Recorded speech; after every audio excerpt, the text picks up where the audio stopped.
Ladies and gentlemen, boys and girls, this the NewzBeat presented to you by Ladies Like and Jess Sentino. Follow the beat from the studio to the street.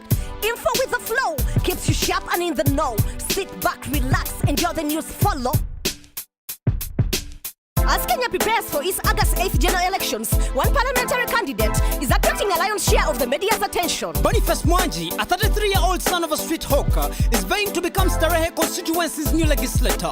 Mwangi is famous for his political stance and targeting corrupt members of the government, as the activist once took blood-drenched pigs to the Kenyan parliament to oppose legislators' sky-high salary increments. He also established the Creative Hub Power 254 in Nairobi, which condemned corruption through the use of graffiti. Mwangi says that what he witnessed in 2003's post-election chaos as a photojournalist compelled him to take a stand and become an activist. It was his graphic pictures of these ethnic killings that got him in the limelight. And now he's running for the office to fix corruption from the inside, a vice that has led to the escalating discontent among the Kenyan citizens and investors, and the devastating strikes in the country's education and health sectors. However, corruption and vote-buying culture have decided many elections on the African continent, and experts say Mwangi faces an uphill battle to win the legislative seat in parliament. Since he can only offer flyers and handshakes to the prospective constituents, nevertheless, the outspoken activist has already declared his assets in the spirit of transparency and announced that if elected, he would forego 50% of his salary and all his allowances.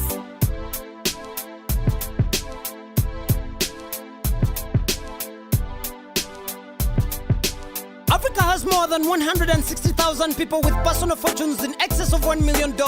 And since the year 2000, the continent has more than doubled the number of its millionaires. South Africa has the highest number of millionaires on the African continent, with Johannesburg, Cape Town, Pretoria and Durban all in the top 10 African cities with millionaire residents.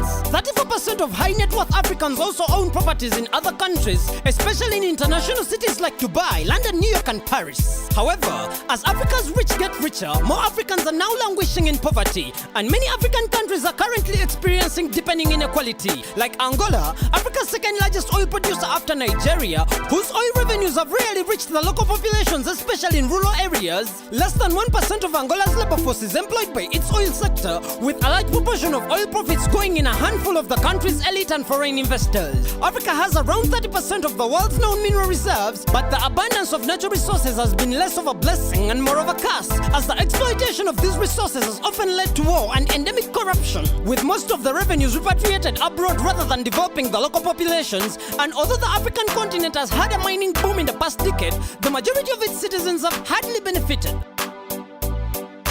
Peter Wasa was born in 1992. A decade later, everything changed. It was 2002. He started skating at the Mandela National Stadium. He couldn't turn away. He was inspired by them, and that's when he got turned onto the sport. But he had years to wait to learn his craft. To buy skates, he had to save up every shilling. He was 16 when he finally started skating. The only place to train was on the roads. It was dangerous, and for many, theft was the code. Skaters were mostly seen as petty thieves, but that wasn't part of Peter's dream. He only wanted to skate and be part of a community, so he stuck with it and did promotions for companies. When skating was officially introduced in Uganda, it was the beginning of another journey for Waswa. He faced athletes from Sudan, Kenya and Rwanda. In East Africa, he won 2 gold medals and 3 bronze when he went international. Today, Peter works as a laborer in a factory that makes tap paper. Alongside working, he keeps training. He even took up teaching to pass on his passion for the sport and show that skating is a worthy craft. So what's next? Waswa has another quest to be on Uganda's speed skating team in the Winter Olympics, his ultimate dream. I'm Paula Raps, reporting for NewzBeat.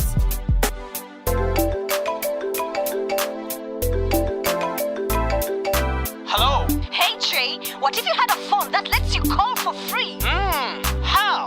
I never thought that was a possibility. It would change the face of the telecom industry. A Namibian student created the innovation. Meet Simon Petrus, the genius behind the invention. Petrus put 2 years into the project. He couldn't have done it without his parents, who sacrificed $2,000 for the project. Despite their unemployment, it was worth the investment. The phone is made from scraps of electronics and allows users to make calls with no cost. It even allows users to watch television. Petrus created such an impressive invention that during the national schools competition, the judges doubted if he created the innovation. But Petrus did not make it happen overnight. A previous invention put him to the limelight. He invented a 2-in-1 seat dryer and cooler. It's no surprise he plans to be an electronic engineer. His innovation opened debate in Namibia about the role of young people in Africa. Their potential to technological innovation could provide Africa with life-changing solutions. That was the news on the beat. Next week will be another hit. Still ladies like and Jay Sentino, reporting live and direct with love and respect. Follow the beat, follow the beat, follow the beat, follow the beat. Yes, follow the beat. Follow the beat, follow the beat, follow the beat, follow the beat. Yes, follow the beat.